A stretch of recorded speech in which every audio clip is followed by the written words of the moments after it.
যেটার কাজ হচ্ছে হলো যে তোমার বাড়িতে যে এত লোডের একটা চার্জার যখন চার্জে বাঁধাচ্ছে গাড়িটাকে, তো তখন কী হচ্ছে বিভিন্ন রকমের প্রবলেম হতে পারে, যেমন কি লিকেজ কারেন্টটা আছে, যেটার জন্য আমরা আর্থিং ব্যবহার করি। যদি দেখা যায় যে লিকেজ কারেন্টটা কোনো কারণে 3 ভোল্টেজের উপরে চলে যায়, তো কী হবে যে এই যে চার্জারটা আছে, এত দামি যে চার্জারটা, এই চার্জারটা খারাপ হয়ে যায়।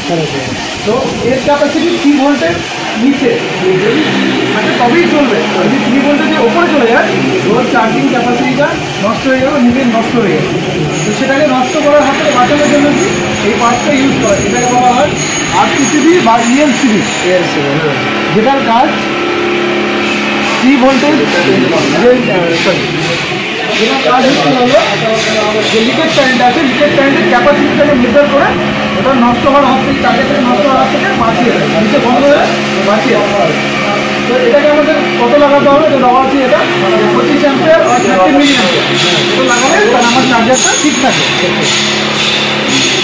এবার তার সঙ্গে আরেকটা কম্পোনেন্ট যেটা থাকছে সেটা হচ্ছিল 16 অ্যাম্পিয়ারের 3 পিনের সকেট, এবং সেটা দেখো ভালো করে একটু ছবিটা দেখো, জুম করে দেখো, তো এখানে একটা ঢাকনার মতো লেগে আছে। ওই ঢাকনাটা খুব ইম্পর্টেন্ট। ওই ঢাকনাটা যদি না থাকে কী হবে, এই যে এই চার্জারটা দেখছো, এই চার্জারটার ক্যাপাসিটি আছে 2 কিলোওয়াট, যেটা কি হয় এটা হাই কারেন্ট পাস হয় এর ভিতর দিয়ে। কোনো কারণে যখন কোনো জায়গা দিয়ে হাই কারেন্ট পাস হবে, এটা লুজ হলে তো কী হবে, সেই জায়গাটা গরম হয়ে যাবে। এবার এই জিনিসগুলো তো সব তো প্লাস্টিকের তৈরি। এবার এটা যখন গরম হবে এটাকে গলিয়ে দেবে ইজিলি। এবার সেই জিনিস লুজটা যেন না হয় তার জন্য কী হয়, একটা ঢাকনা মতো ছাতা দেওয়া হয়।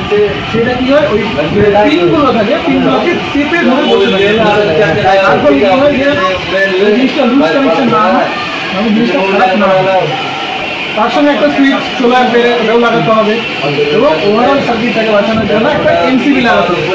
যেটা কী হয় যে তোমার বাড়ির যে ওয়ারিং আছে, তোমার নর্মাল বাড়িতেও একটা মাছকে বাঁচানোর জন্য এমসিবি লাগানো হয়। তো আমার এত দামি একটা গাড়ি চলছে, চার্জার আছে, সেই সার্কিটটা আমি তৈরি করেছি, তাকে এমসিবি আমি দিই, এটা গেল। এবার হচ্ছে হলো যে আমার বাড়ি থেকে যে বোর্ডটা যে বানালাম, এই বোর্ডটাকে বিভিন্ন জায়গায় আমার বাড়ি থেকে তো 5 মিটার দূরেও থাকতে পারে, 100 মিটার দূরেও থাকতে পারে। তো আমি কোথায় কোনটাকে কীভাবে ব্যবহার করি, প্রথম যে জিনিসটা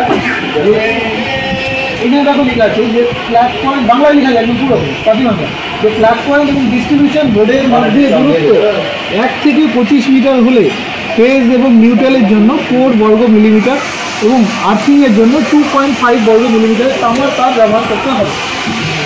তার মানে যে এই 1 থেকে 25 মিটারের ভিতরে, মানে আমার মেন সুইচ থেকে যদি গাড়ির যে বোর্ডটা, চার্জিংয়ের যে বোর্ডটা, সেটা দূরত্ব যদি 25 মিটার হয়, 1 থেকে 25 মিটার ভিতরে, তাহলে আমি 4 mm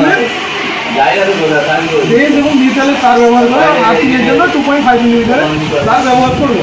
এতে কী হবে, আমার গাড়ির চার্জিংয়ে কোনো রকম কোনো সমস্যা আসবে না, কোনো রকম কোনো চার্জারের কোনো ক্ষতি হবে না। এটা গেল কথা। এবার দ্বিতীয়, যদি 25 মিটারের থেকেও দূরে হয়, হতেও পারে অনেকের গাড়ি ভেতরে ঢোকে না, দূরে গিয়ে সেটার জন্য অপশন আছে। ফ্ল্যাট পয়েন্ট এবং ডিস্ট্রিবিউশন বোর্ডের মধ্যে দূরত্ব 25 মিটার থেকে 100 মিটার হলে ফেজ এবং নিউট্রাল তারের জন্য 6 বর্গ মিলিমিটার এবং আর্থিংয়ের জন্য 2.5 বর্গ মিলিমিটার আমার তার ব্যবহার করতে হবে। কী হয় যে আমাদের তার যদি স্লো হয় না, তো তার ভিতর যে কারেন্ট যখন কমে যায়, তো তারের ভিতর নিজস্ব একটা বাধা তৈরি হয়, যার ফলে কী হয়, ওর ভিতরে কারেন্ট যাওয়ার যে ক্ষমতাটা কমে যায়।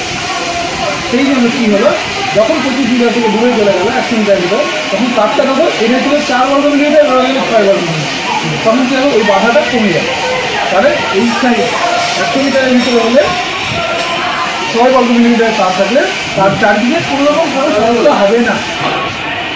এবার যদি কারো বাড়ি 100 মিটার থেকেও দূরে হয়ে যায়, তখন আমাদের কী করতে হবে, ফ্ল্যাট পয়েন্ট এবং ডিস্ট্রিবিউশন বোর্ডের মধ্যে দূরত্ব যদি 100 মিটারের বেশি হয়, তাহলে 10 বর্গ মিলিমিটারে অ্যালুমিনিয়ামের সজোয়া তার এবং আর্থিংয়ের জন্য 2.5 বর্গ মিলিমিটার তামার তার ব্যবহার করতে হবে।